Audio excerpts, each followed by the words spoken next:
जैसे कोई ऐसा व्यक्ति हो जो हमें भी जानता हो और आपको भी जानता हो, जो हमारे बहुत करीबी हैं, अगर उनको निमंत्रण मिल गया उनके विवाह में जाने का, तो व्यक्ति जानता है कि इनको निमंत्रण नहीं, तो आके पूछेगा क्यों भैया आपको वहां नहीं जाना क्या? जब कोई बढ़िया से जानता है कि हमको निमंत्रण नहीं है, तो हम कहेंगे कि नहीं जाना, तो बोलेगा कि बताइए उनको निमंत्रण देना चाहिए था, उन्होंने ठीक नहीं किया, इस प्रकार से आप पर व्यंग करेगा।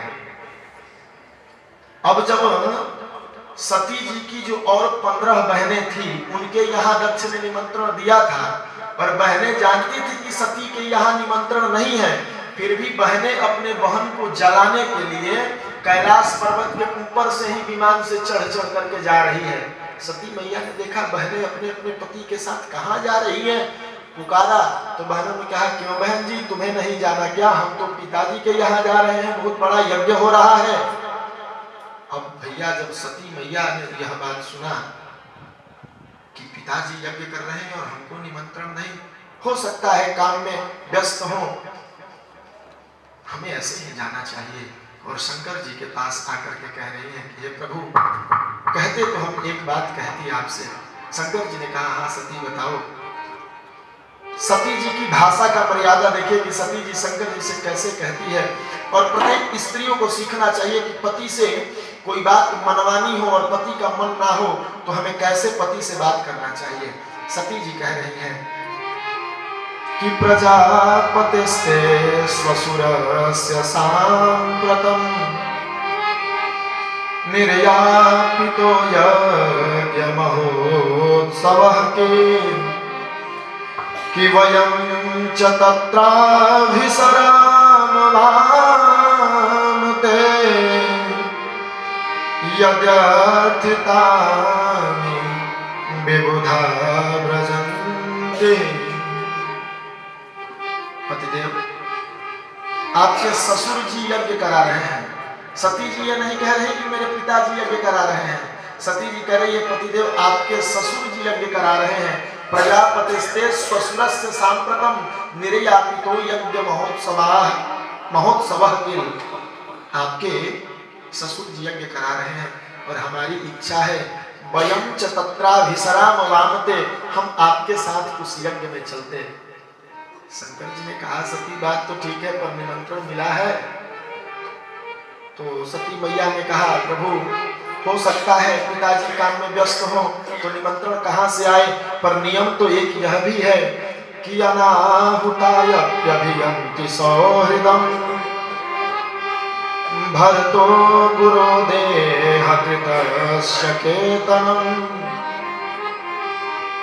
अपने पति के यहाँ, गुरु के यहाँ और जन्म देने वाले माता पिता के यहाँ बिना निमंत्रण का भी जाना चाहिए। ये नहीं सोचना चाहिए कि मेरे पिताजी जब हमें बुलावा देंगे तब हम जाएंगे वहां पे। ये नियम है, शास्त्र का नियम है, तो बिना निमंत्रण का भी हमें चलना चाहिए। शंकर जी ने कहा सती तुम ठीक कह रही हो कि बिना निमंत्रण का भी जाना चाहिए इन 3 जगहों पर, परंतु मैं तुमसे एक बात कहता हूं कि अनाहुता अप्यभियन्ति बंधुषु ते यद अनुत्पादित दोष दृष्टयो। पति के यहाँ, गुरु के यहाँ, माता पिता के यहाँ, अपने सगे संबंधियों के यहाँ बिना बुलाए भी जाना चाहिए। कब? जब उनके आंखों में तुम्हारे प्रति कोई दोष न हो। पर जब गुमान में कोई न बुला रहा हो तब नहीं जाना चाहिए। और तुम्हारे पिताजी के दृष्टि में मेरे प्रति दोष है। और आज शंकर जी उस दिन की घटना बता रहे हैं कि दक्ष से क्या विवाद हुआ है हमारा।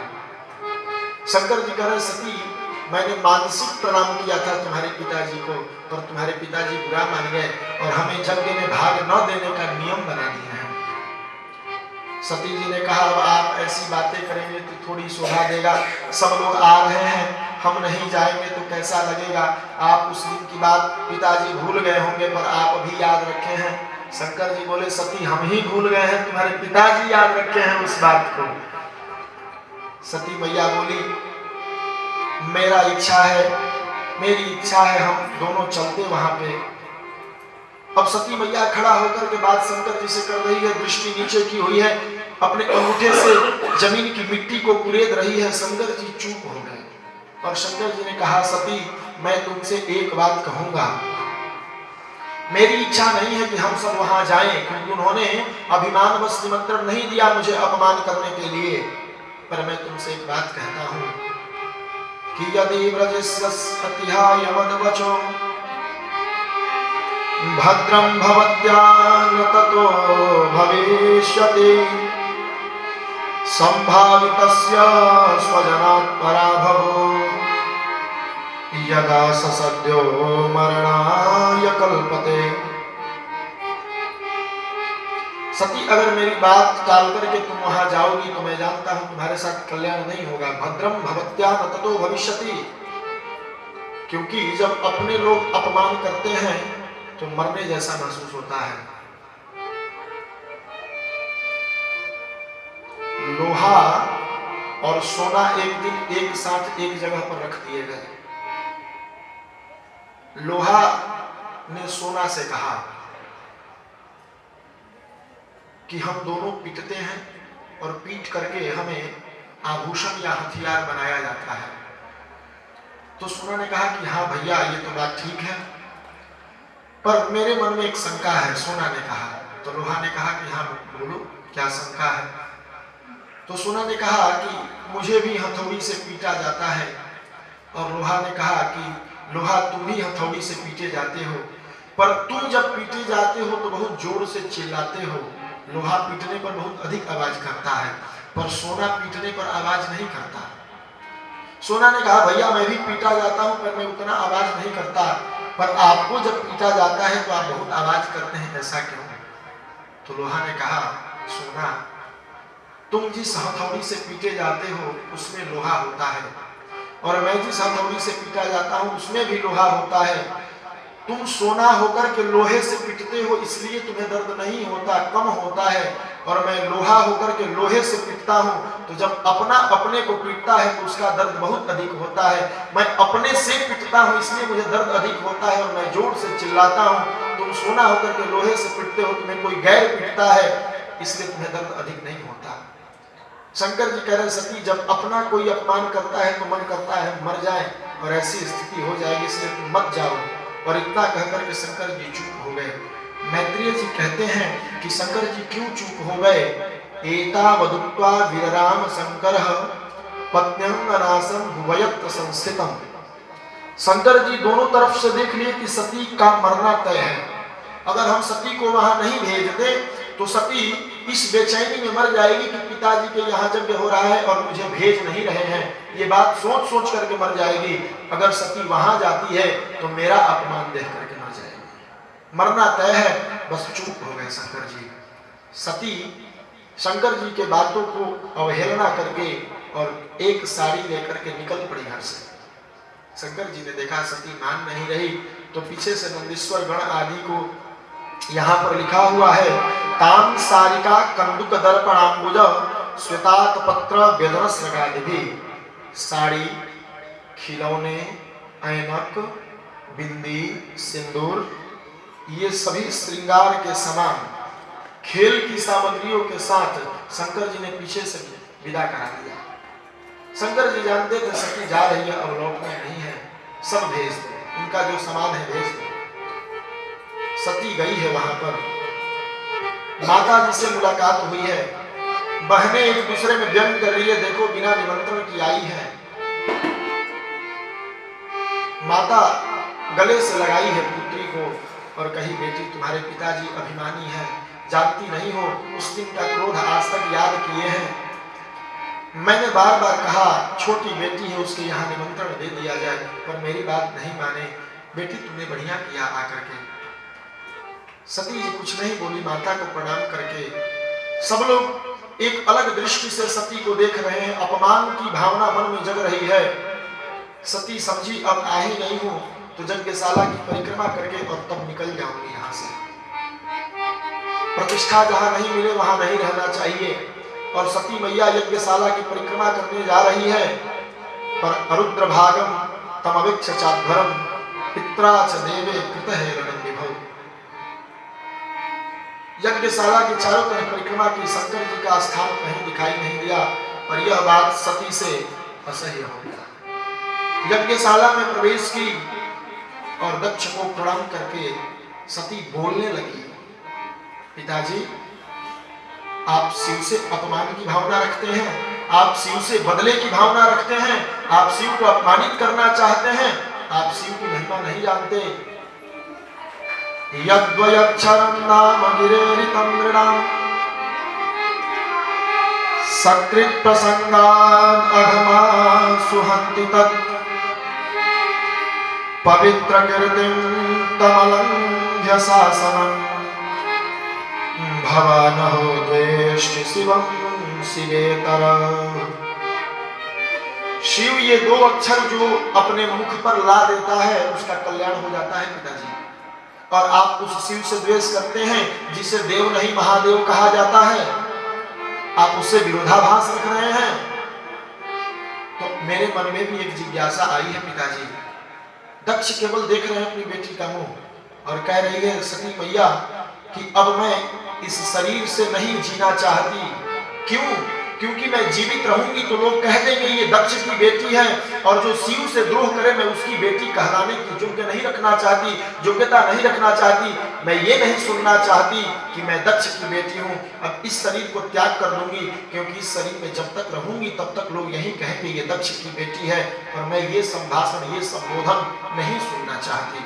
मैं जब शंकर जी के पास जाऊंगी और शंकर जी मजाक में भी पूछ लेंगे क्या मिला मायके में, क्या मिला, माता जी ने क्या दिया, पिताजी ने क्या दिया, उस दिन मर जाऊंगी। इससे बढ़िया है आज ही मर जाऊं।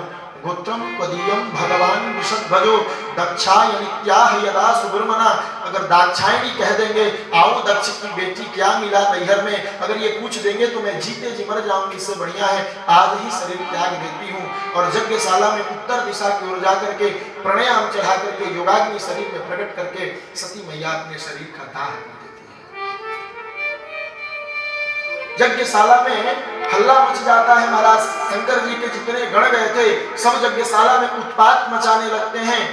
वहां पर दक्ष के पुरोहित जो भृगु ऋषि थे उन्होंने मंत्र से विभुओं को प्रकट करके और यज्ञ की रक्षा की, रक्षो गण सूक्त से अभिमंत्रित करके विभुओं ने शंकर के गणों को भगा दिया। लेकिन नारद जी आकर के शिव जी से बताए महाराज अजब विडंबना है, मैया ने देह त्याग कर दिया है। जब शंकर जी ने इतना सुना अपमान के कारण मैया ने देह त्याग कर दिया, सो शंकर जी ने जटा निकाली और पटक दिया पत्थर पर। एक बहुत बड़ा भयंकर रुद्र प्रकट हुआ। शंकर जी से पूछा प्रभु मेरा काम बताया जाए। तो शंकर जी ने कहा दक्षम सजज्ञम जहिमत भटानाम त्वामग्रणी रुद्रभटांसको में, दक्ष को यज्ञ सहित समाप्त कर दो, यही तुम्हारा काम है और तुम मेरे अग्रणी रुद्र होगे। उसी का नाम वीरभद्र था महाराज, जिनकी पूजा हम लोग रोज करते हैं। वीरभद्र चल दिया। शिव पुराण में लिखा हुआ है कि 10,000 भैंसों से जोता हुआ उसका रथ था, जिस रथ को 10,000 भैंसे खींच रहे थे, और इतना तेज चला, इतने गणों के साथ आंधी युक्त हवा के समान चला कि जब जैसे आंधी आती है, जब यज्ञशाला में आंधी की हवा पहुंची तो लोग सोचने लगे वातानवांति नहीं संति दस्यवः, ये आंधी कहां से आ गई। तो किसी ने कहा ये आंधी नहीं, ये कोई चोर आ रहा है लूटने के लिए। लोगों ने कहा प्राचीन वरहि जीवति हो प्रदंडः, अभी प्राचीन वरहि का शासन है, इस समय चोर कहां से आ सकता है। किसी ने कहा गाओ न काल्यंत इदम कुतो रजो, गाय आ रही होगी तो धूल उड़ रहा है। किसी ने कहा गाय को चर करके आने का ये समय नहीं है। किसी ने कहा लोको धुना किम प्रलय आये कल्पते, क्या प्रलय होने वाला है। किसी ने कहा ये प्रलय का समय नहीं, ये चर्चा ही हो रहा था। तब तक वीरभद्र यज्ञशाला में प्रवेश कर जाता है और सब लोग बस एक ही जयकारे लगा रहे हैं, हर हर महादेव, हर हर महादेव, हर हर महादेव। और लिखा हुआ है भृगुम बबंधम मणिमान वीरभद्रः प्रजापतिम चंडिशः भूषणम देवम भगम नंदीश्वरो गृहीत। भृगु महाराज को मणिमान नामक रुद्र के गण ने पकड़ लिया, दक्ष को वीरभद्र ने पकड़ लिया, पूषा को चंडी ने पकड़ लिया और भग को देव ने पकड़ लिया और भग को नंदीश्वर ने पकड़ लिया। पूषा उस समय हंस रहे थे जब दक्ष जी गाली दे रहे थे शंकर जी को, तो चंडी ने एक मुक्का मारा और पूषा का समस्त दांत टूट करके नीचे गिर गया। बोला बहुत दांत दिखा रहा था उस समय जब दक्ष गाली दे रहा था, तो तुम्हारी यही सजा है, दांत ही नहीं रहेगी। भृगु जी की दाढ़ी पकड़ करके और मणिमान ने नोच दिया। भृगु जी बोले मेरी दाढ़ी की क्या हुई? बोले बिना दाढ़ी का रहो। बहुत यजमान का पार्टी लेकर के सभा में बोल रहे थे और दक्ष को पकड़ करके वीरभद्र ऐसे ऐसे हिला रहे। दक्ष बोल रहे छोड़ दो, कोई छोड़ने का नाम नहीं ले रहा और गर्दन पकड़ करके वीरभद्र ने मरोड़ दिया, गर्दन टूट गया और कुंड में डाल दिया। दक्षाय स्वाहा। समाप्त।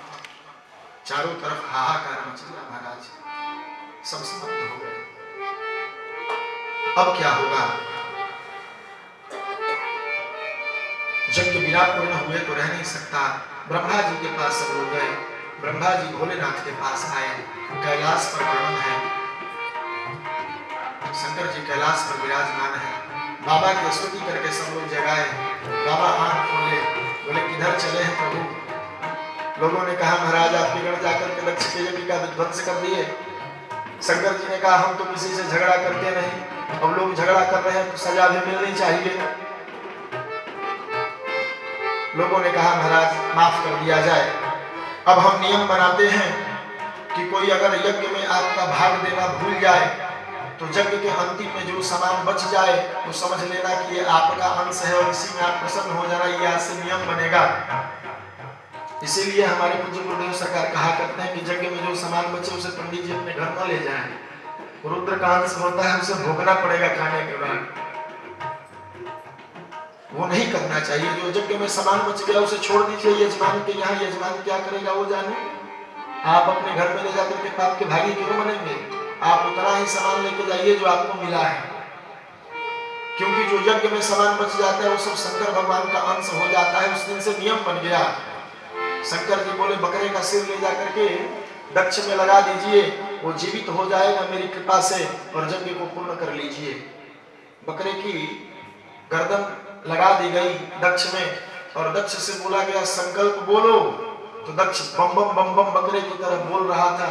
इसीलिए आज भी शिव जी को प्रसन्न करने के लिए लोग मंदिर में जाकर के बोल बम उस बकरे की तरह बोलते हैं ताकि शिव जी प्रसन्न हो जाए। यज्ञ की पूर्ति हुई, सब लोग स्तुति किए भगवान भोलेनाथ की और भगवान विष्णु भी उस यज्ञ में आए थे। तो भगवान विष्णु ने सबको संबोधित करते हुए बहुत सुंदर बात बताई कि यज्ञ में उपस्थित सभी लोग इस बात को सुनो। दक्ष तुम ध्यान देकर विशेष प्रकार से सुनो कि त्रयाणाम एक भावानाम यो न पश्यति वैभिदाम सर्वभूतात्मनां ब्रह्मन् स शांतिम् अधिगच्छति। हम मतलब ब्रह्मा विष्णु महेश, इन तीनों में जो एक भावना नहीं रखता, जो ये कहता शिव छोटे हैं विष्णु बड़े हैं, ब्रह्मा छोटे हैं विष्णु बड़े हैं, जो तीनों में बड़ा छोटा का भेद करता है, जो तीनों को एक समान नहीं मानता, वो इस संसार में कहीं शांति नहीं पाता। त्रयाणाम एक भावानाम यो न पश्यति वैभिदाम सर्वभूतात्मनां ब्रह्मन् स शांतिम् अधिगच्छति। और जो तीनों को एक मानता है कि ब्रह्मा विष्णु महेश तीनों एक हैं और तीनों को एक समान दृष्टि से देखता है, वह इस संसार में और परलोक में दोनों जगह शांति पाता है, कल्याण पाता है। इस प्रकार से भगवान विष्णु ने नियम बनाया। मैत्रेय जी कहते हैं विदुर जी वही सती मैया मरते समय भगवान विष्णु के श्री चरणों में ध्यान करके शरीर त्याग की थी कि प्रभु चाहे कोई भी जन्म लो, मेरा विवाह शंकर जी के साथ ही हो। तो एवं दाक्षायणी हित्वा सति कुर्वं कलेवरम यज्ञे हिमवतः क्षत्रे मेनायामिति सुश्रुमा। वही सती मैया अगले जन्म में हिमालय की पुत्री बनकर के पार्वती के रूप में आती है और भगवान विष्णु शंकर जी से उनका विवाह करवाते हैं और गौरी शंकर नाम से सब लोग उनकी पूजा करके आशीर्वाद पाते हैं। बोलिए गौरी शंकर भगवान की जय। ये अभिमान उतना न किया जाए कि हम उस अभिमान में ही जल करके राख हो जाएं। हम उतना घमंड न करें कि हमारी अपनी बर्बादी उस अभिमान के कारण हो जाए। बहुत सारे ऐसे लोग होते हैं, कह देते हमने ये कह दिया तो मैं बदलूंगा नहीं, और उसका प्रभाव उन्हीं पर पड़ जाता है। ऐसा न किया जाए। हम अभिमान न करें, हम स्वाभिमान करें तो ठीक रहेगा। अभिमान में दक्ष अपनी बेटी को खोया अपनी प्रतिष्ठा को खोया, अपने